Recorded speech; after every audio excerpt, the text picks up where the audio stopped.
Welcome to the Peaceful Parenting Podcast. I'm your host, Sarah Rosensweet, mom of 3 young people, peaceful parenting coach, and your cheerleader and guide on all things parenting. Each week, we'll cover the tools, strategies, and support you need to end the yelling and power struggles and encourage your kids to listen and cooperate so that you can enjoy your family time. I'm happy to say we have a great relationship with our 3 kids. The teen years have been easy and joyful, not because we're special unicorns, but because my kids were raised with peaceful parenting. I've also helped so many parents just like you stop struggling and enjoy their kids again. I'm excited to be here with you today and bring you the insight and information you need to make your parenting journey a little more peaceful. Let's dive into this week's conversation.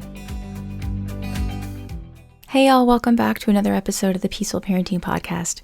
Today's episode is a coaching call with Sameera. Sameera is a mom of a 4-year-old little boy, and she reached out because she was having trouble with big feelings. Both her big feelings and her little boy's big feelings. So we discussed some of the challenges that she was having and some ways that she could help him with the big feelings that came on and how she could deal with them. And also in how she could work on her own self-regulation, which we know is that first idea of peaceful parenting.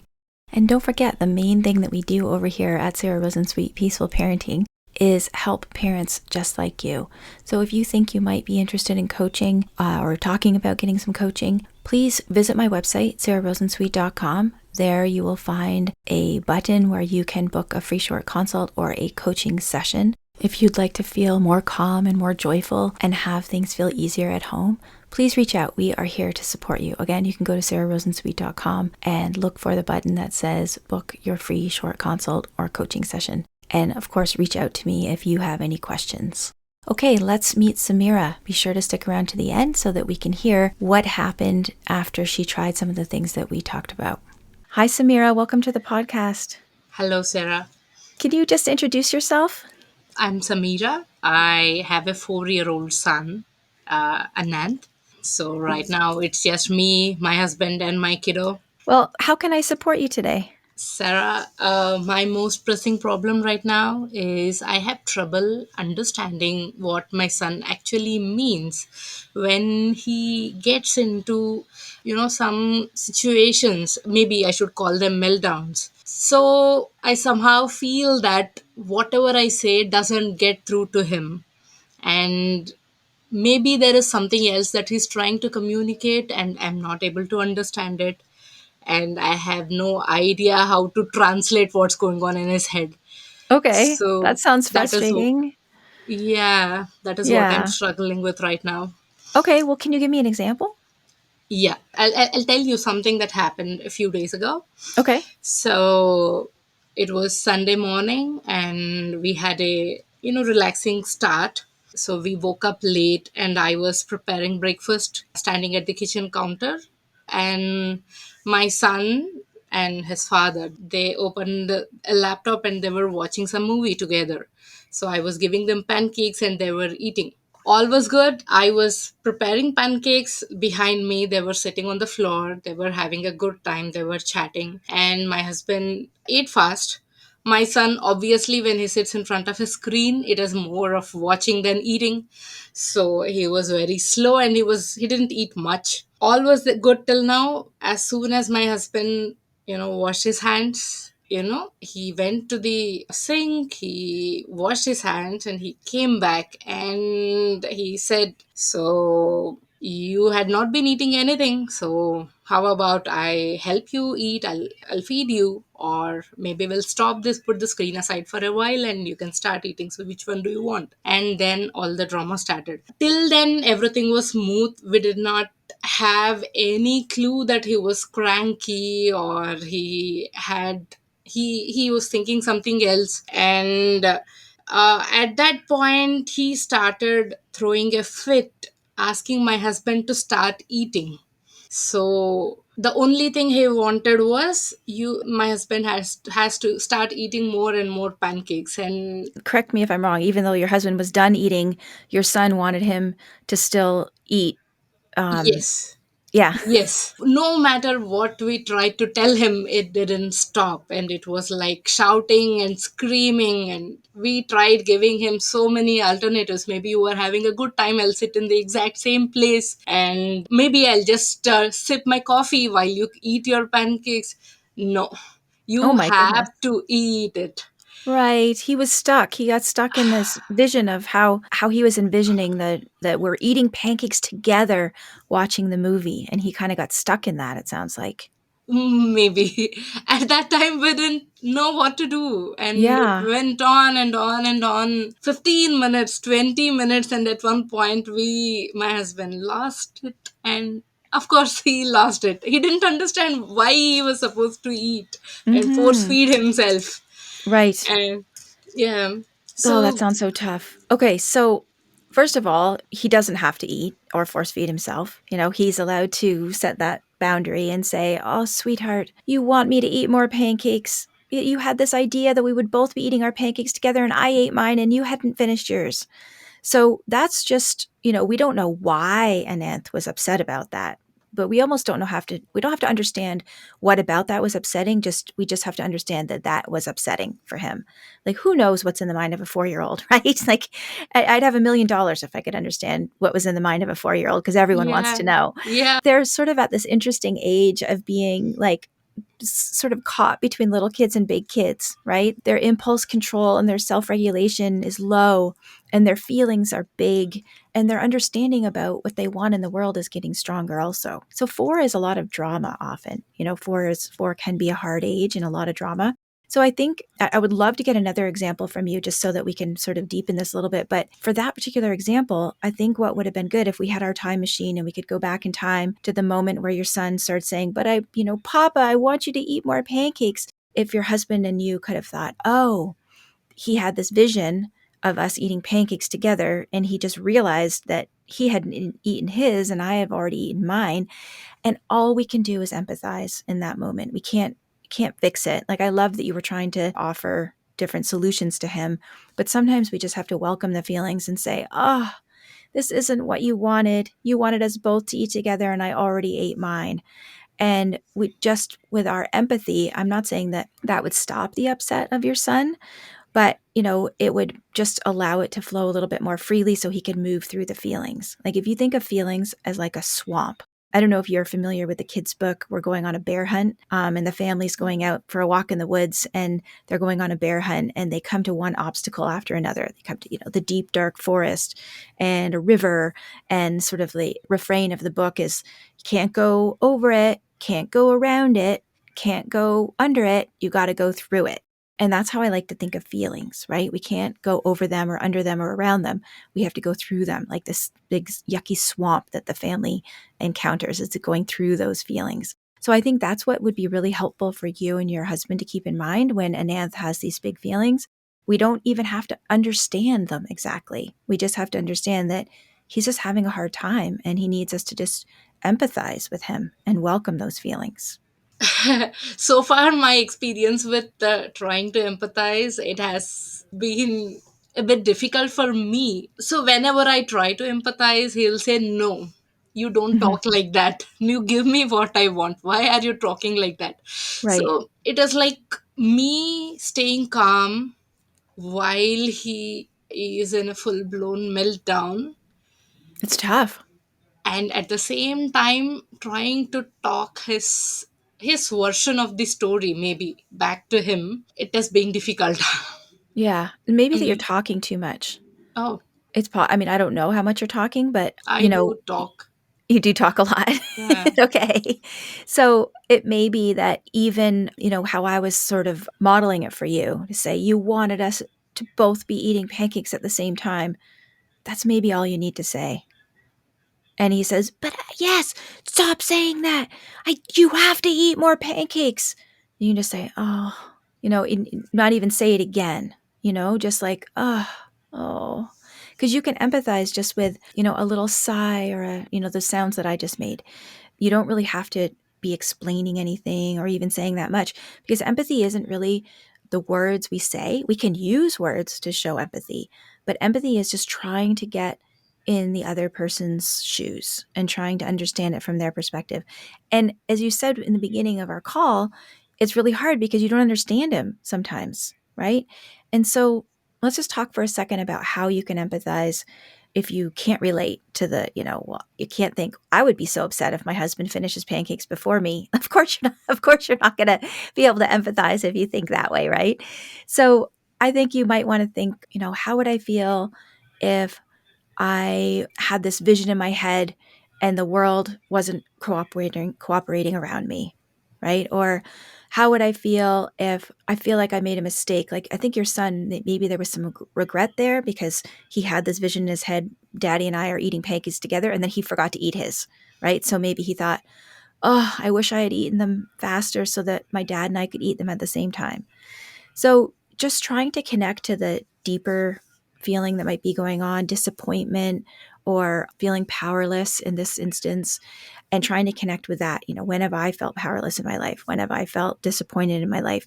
And not thinking like, oh, how would I feel if my husband finishes pancakes before me? Right. So even just connecting. So that my point was that it's, when you're trying to empathize with somebody, it's less about what you say than about trying to like feel what's in their heart and just be with them in compassion with what's in their heart. Okay. Okay. That helps really. Oh, good, good. I'm glad that helps. And not even really asking him like, what can we do or how can we fix this? And it partly your husband may have lost it because maybe he also felt sort of helpless, like he had to make your son feel better. Yeah, yeah, Do you think yeah. that maybe was partly Yeah, what's yeah, going on with yeah, him? yeah, it does. We have these conversations a lot of times. We need not solve it for him, but it is hard to restrain ourselves and not do Yeah. anything and just let kid have his feelings. It's so hard. It's so hard. Yeah, yeah. I mean, because a lot of us were raised with parents who didn't let us have our feelings.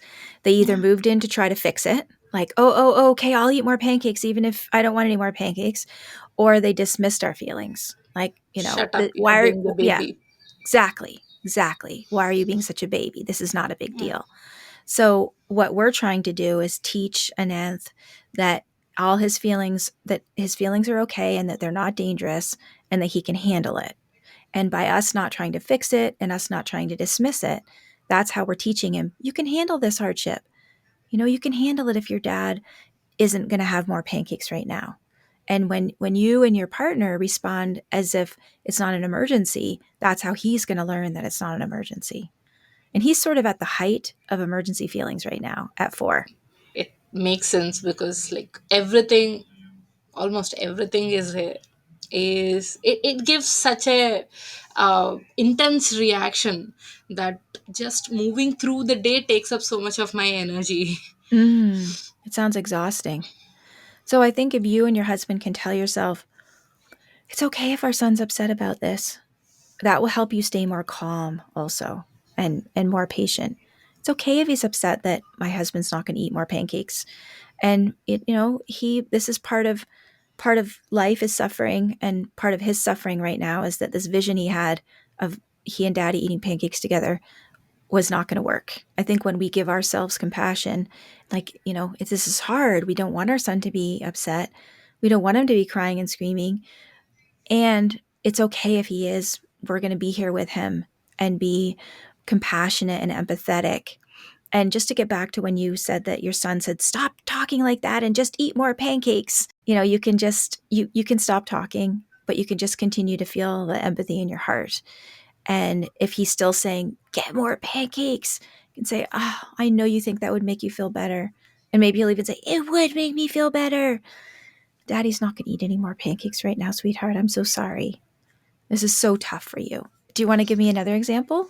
Yeah, I can tell you what happened today in the morning. So by the time my kid wakes up, my husband leaves for work, so it is mostly him and me. So we start the day a little bit slow with lots of cuddling before he wakes up, so that Nice. sets the tone for the day, and Nice. he's very much cooperative and gets ready, to school and we go to school on time. All that falls into place with just 10 minutes of time together. And the first Nice. question every day he asks is, when will daddy come back? So he misses his daddy. So we just have a brief chat about it. And then he tells me what he'll do after, as soon as daddy comes, all that kind of thing. Oh, that sounds so sweet. Today, his father had a meeting which he has to attend from home before he goes to work. Like, he'll leave in an hour or two now. Hmm. So that was an unplanned, unexpected meeting, and it is supposed to start at 7:30 in the morning or something. So that is before my kids' wake up time. So I was pretty sure that he'll be in his meeting and we'll have a chat before we go out into the living room in while we are still on the bed, and then all will be okay. But kid woke up early. He woke up even before his dad's meeting started, and it is hard for him to see his father in the same room and realize that he's not going to come drop him off at school. He's not going to come pick him up in the evening. So whenever he sees his father in the morning, he's sure that today daddy will drop me off and pick me up. Today he's not doing that, and he's upset. Okay, till Mm. here I understand. So I didn't have that leeway to prepare him, and it was unexpected. So we couldn't tell him the previous night. So it was a sudden plan. So he started crying. So And what was he saying? he was saying that I want daddy. I want daddy to come drop me off to school. And I want him now. Okay. The meeting has started. Father and son were having some kind of cuddling and conversation. So I didn't stop them. I didn't interfere. But once the meeting started, I had to take him back out. So even before I approached them, he started crying because I think he understood that now the separation has come. Right. So he started crying, screaming, shouting. So he ran, came into the bedroom, and I followed him. And I was just trying to stay with him. He started screaming at me, "You get out of this room, you go away from me." And he started pushing me off. So this happens very often. So Hmm. whenever he gets upset, that is what he does. He comes to the bedroom, he just pushes me off.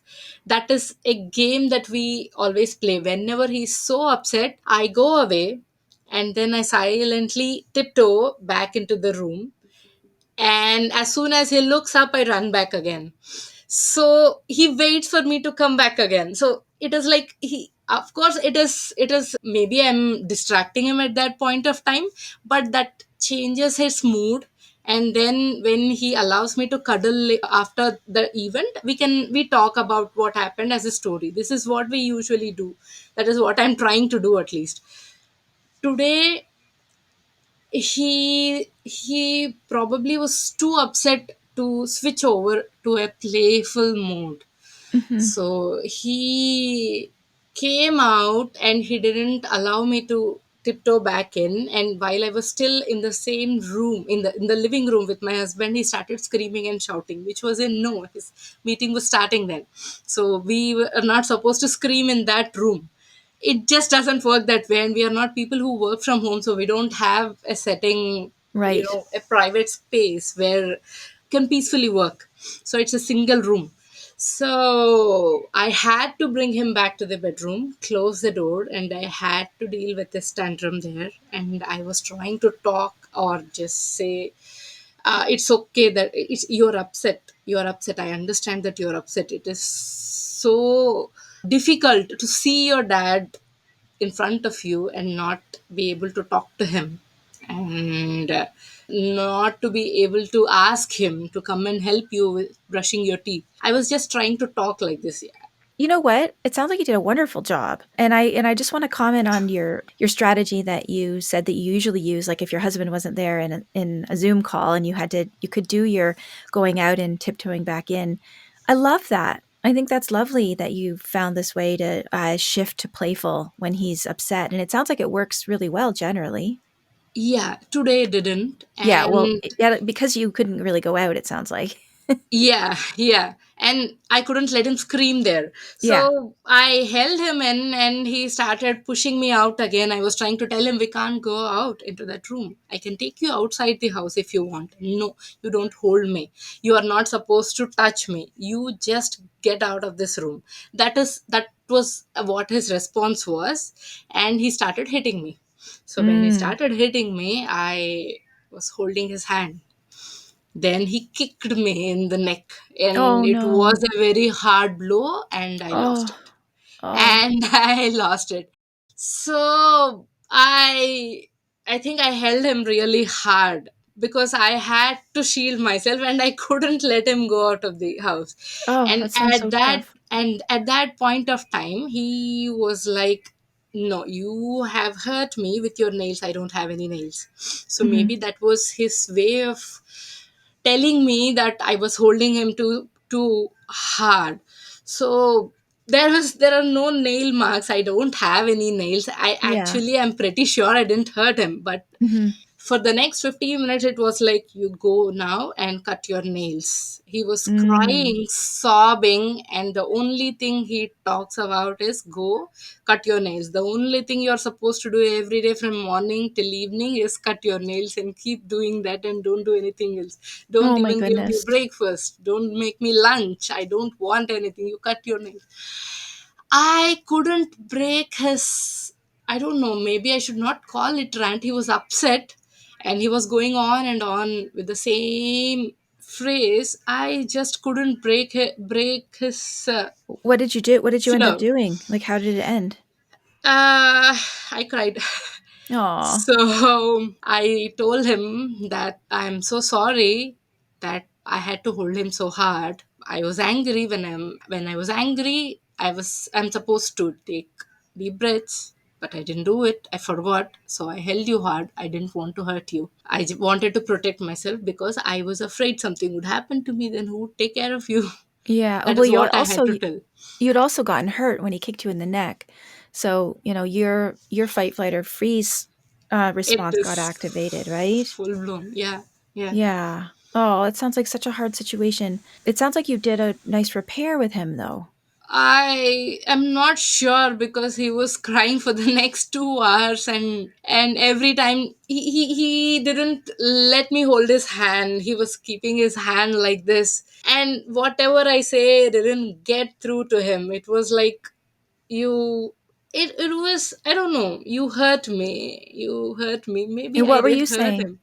I just got some moisturizer. We spent some 15 minutes applying it on that. I was trying to say ki, yeah, what I did was a mistake. I was allowed to be angry, but I'm not allowed to shout at you, and I'm Mm-hmm. not allowed to hold you down. So does it hurt? Yeah, I know. I'll apply something. So Did you we say I'm cuddled. sorry?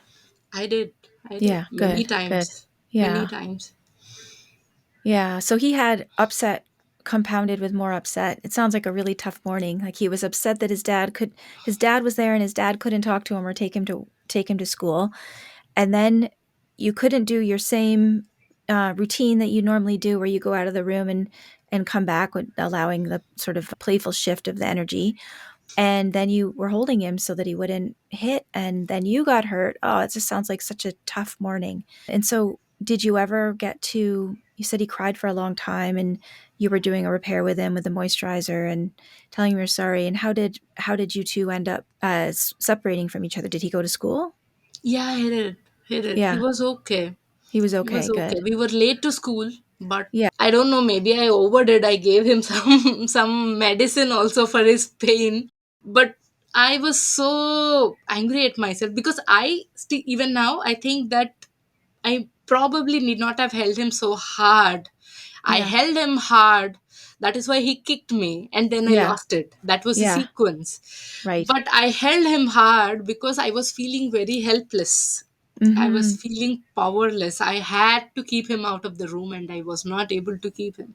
Yeah, you have so much insight, Samira.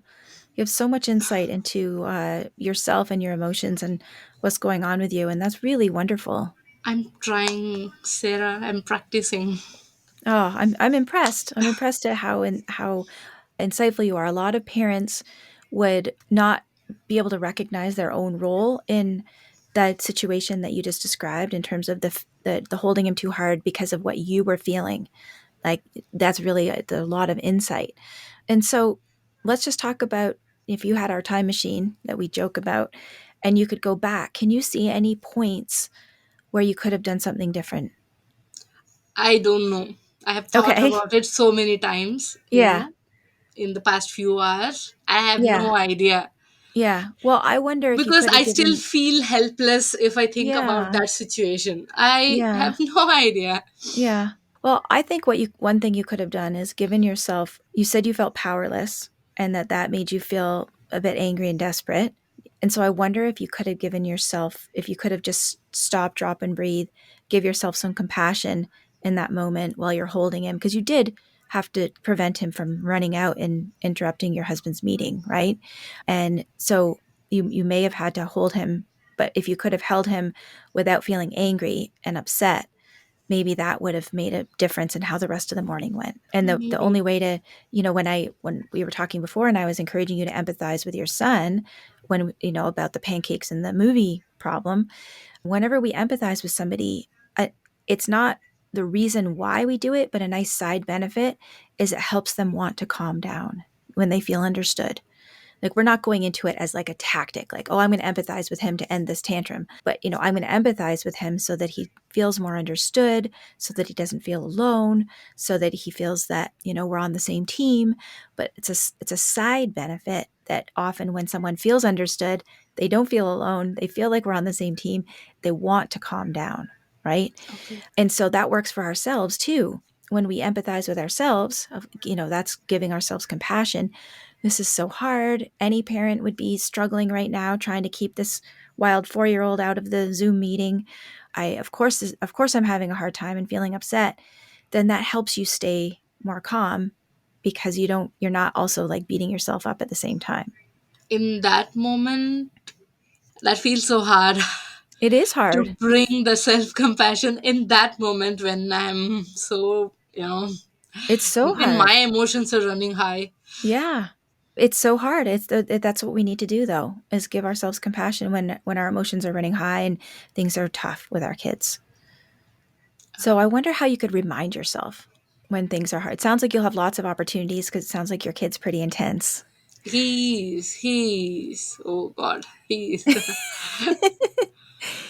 So how can you remind yourself when you're starting to feel upset? I need to be my own best friend here, or my own support here. Maybe you could imagine sort of, I'm not religious at all, but maybe you could imagine sort of like a guardian angel or something that, someone who like some, you know, white light or spirit of love or guardian angel or something that is someone is there with you, giving you that compassion. I'll try.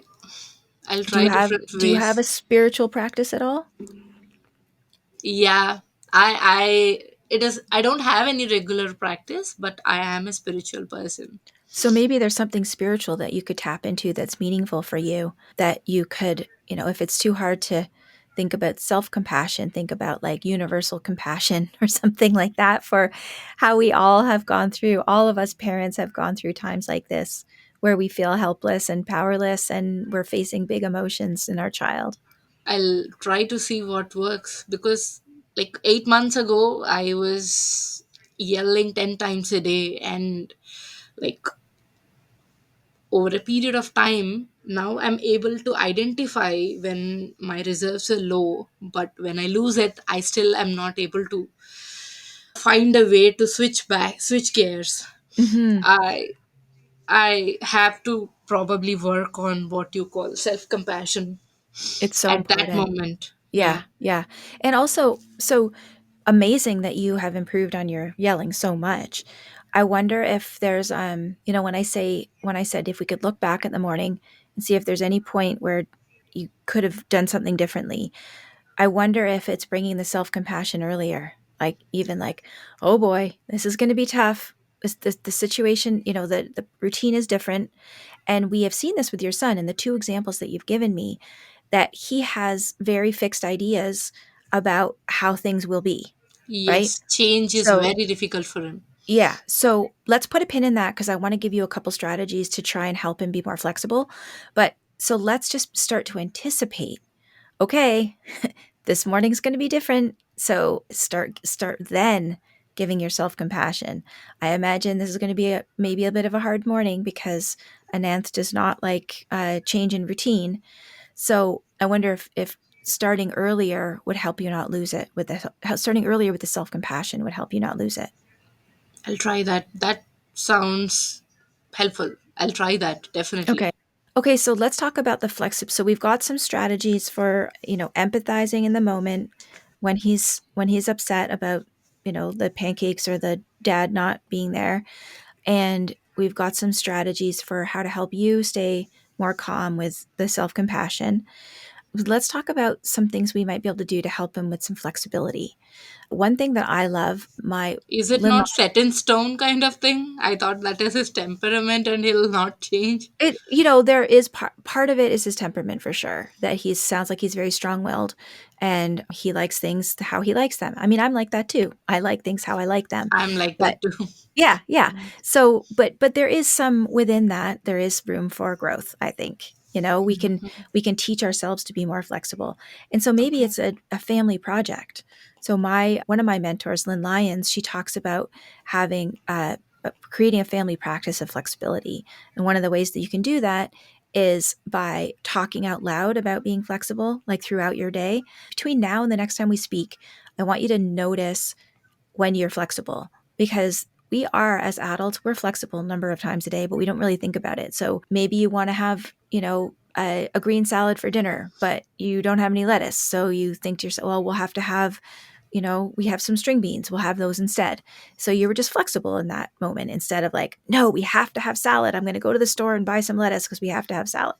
So even through talking through those things out loud with an aunt, like, oh, shoot, I really wanted to have salad for dinner, but we're out of lettuce. I'm going to have to think of something else. So just starting to notice the times that you are flexible and talking through those. And then having a practice like maybe at dinner where everybody talks about a time when they were flexible that day. Lynn has this wonderful analogy about cooked spaghetti and uncooked spaghetti, where she talks about if you're like uncooked spaghetti, you're stiff and you break when you come up against things that don't go your way, and life is harder when you're like uncooked spaghetti.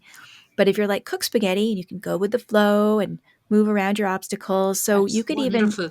yeah, isn't that great? You can Yeah. talk to Ananth about that. Sometimes we have to be like cooked spaghetti. And even if we wanted daddy to still be eating pancakes while you're eating pancakes, sometimes we have to be flexible and be like cooked spaghetti. So you can talk to him about what flexible means. Ask him for times in his day when he's been flexible. You can say, have you ever been flexible? And maybe you can think of something ahead of time that you could give to him as an example just while you're teaching him because he's still little. So he might even have trouble understanding, what the word means. So you might have to explain it to him.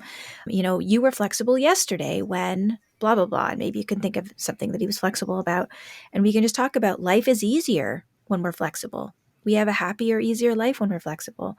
And so maybe your partner too can talk about times when he's flexible and you can just have this project of like family flexibility project. That's an interesting idea. I definitely want to try this as well. Okay, good. Well, we've given you lots to work on. So I look forward to speaking with you in a few weeks and we'll see how things go. Sure. Thank you so much, Sarah. You are Thank so you. welcome.